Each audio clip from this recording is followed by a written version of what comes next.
Good morning. I come from Sweden at the northern edge of Europe, and I have no conflict of interest to declare.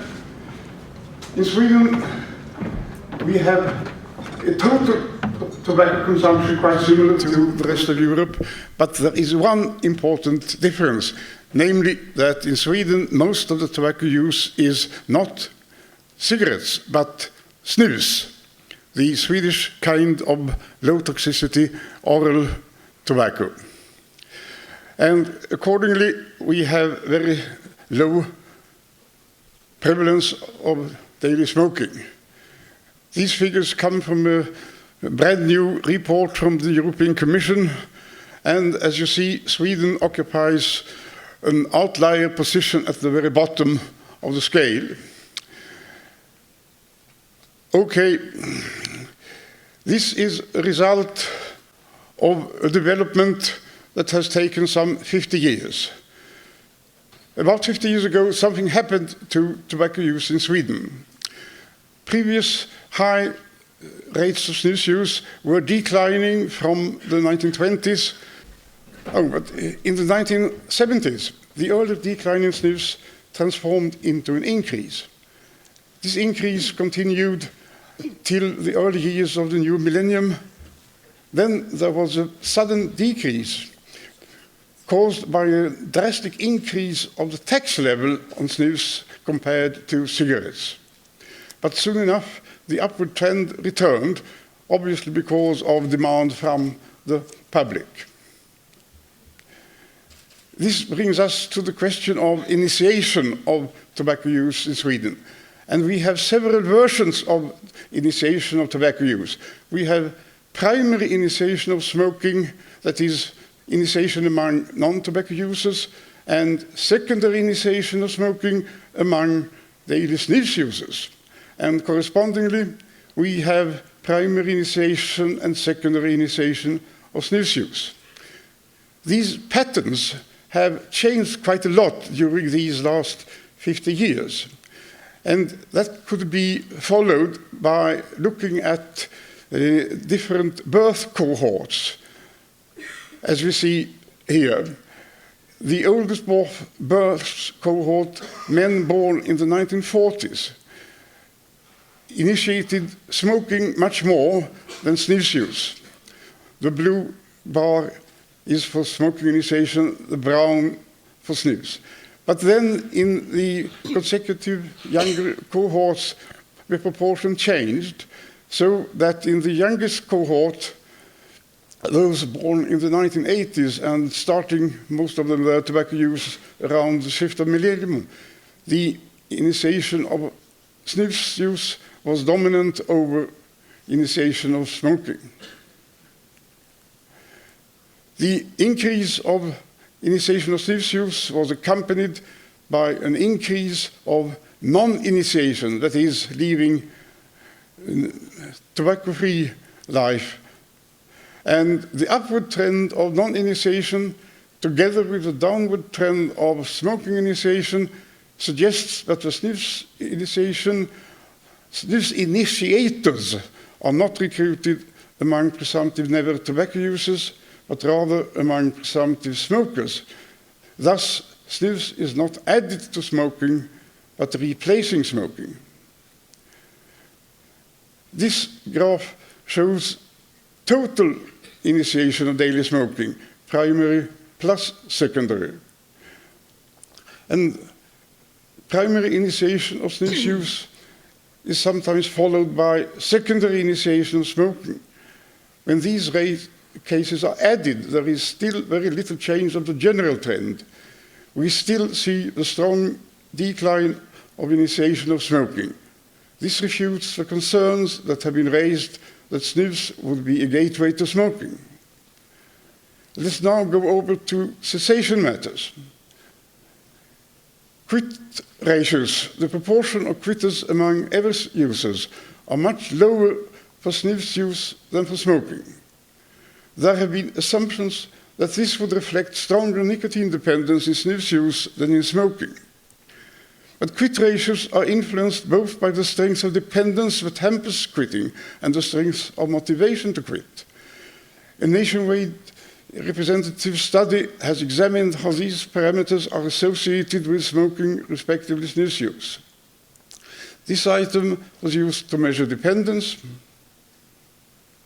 and this item was used to measure motivation. Here we have the scores for dependence. Strength of dependence is equal for smoking and snus use. This refutes the concerns that have been raised that switching to snus could worsen nicotine dependence and perpetuate use of tobacco. Here we have the scores for motivation to quit. While strength of dependence is equal for smoking and snus use, strength of motivation to quit is much less pronounced for snus use than for smoking. Consequently, the lower quit ratios for snus use are explained by lower motivation, not by stronger dependence. The great majority of all attempts to quit smoking are self-help quit attempts, that is, attempts made without professional assistance in terms of medical and/or psychological treatment or counseling. What is then the role of snus in this dominant category of quit attempts? A large population study has examined the role of snus as a smoking cessation aid. The height of each bar in this graph represents the percentage of self-help quit attempts made with different aids. And the colored segments of each bar represent the outcome of quit attempts. Red for failure, green for success, as indicated numerically in the green segment of the bars. Among men, snus is used in 51%, nicotine gum in 16%, and nicotine patch in 12% of all quit attempts. Both men and women who use snus as cessation aid have much higher success rate than users of nicotine gum or patch. The cessation aid's impact on population level is successfulness in individuals times extent of use. Snus as an aid for smoking cessation reaches superior level in both these respects, particularly among men.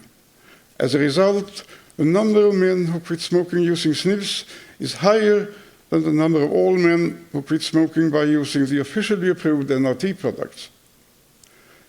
A question of particular interest is, how does uptake of snus among smokers affect their chances to quit smoking? Here we see the proportions having quit smoking completely at the time of the survey in different categories of primary initiation of daily smoking. Red bars representing primary smokers without uptake of snus, green bars representing primary smokers with uptake of snus use.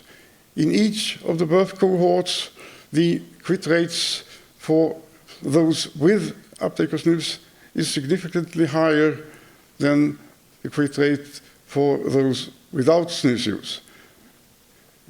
Over the cohorts, the general quit rates are going down naturally enough because the younger cohorts have had shorter time available for stopping smoking. But the interesting thing is that the relative difference between the categories increases across the birth cohorts along with increasing dominance of snus use. Our data have shown that primary smokers' uptake of snus results in very dramatic reduction of smoking. What happens then to their subsequent snus use?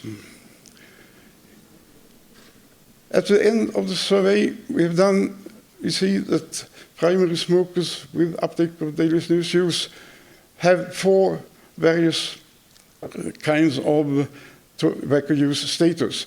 We have some with combining smoking and snus use.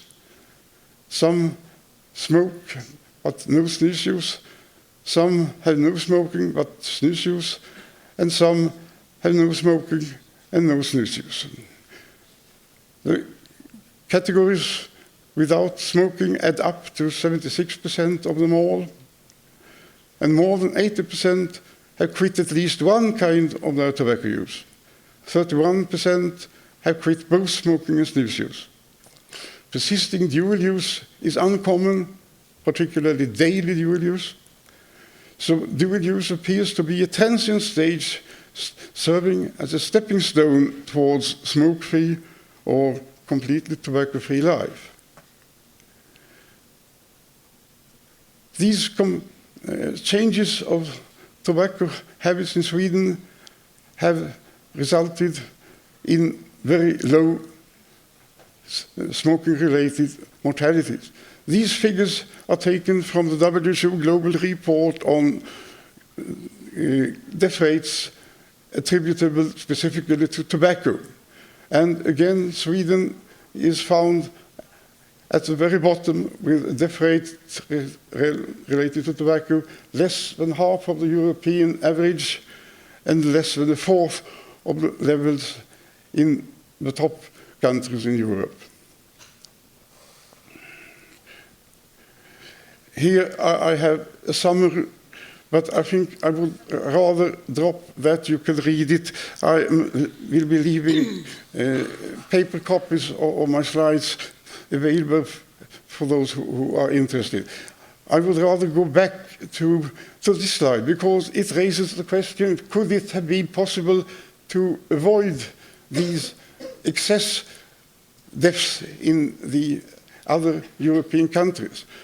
I actually did a calculation of that possibility, as you have seen, I hope, on my poster, a copy of which was included in the conference pack. And my calculations indicate that there are high percentages of excess death rates being potentially possible to avoid.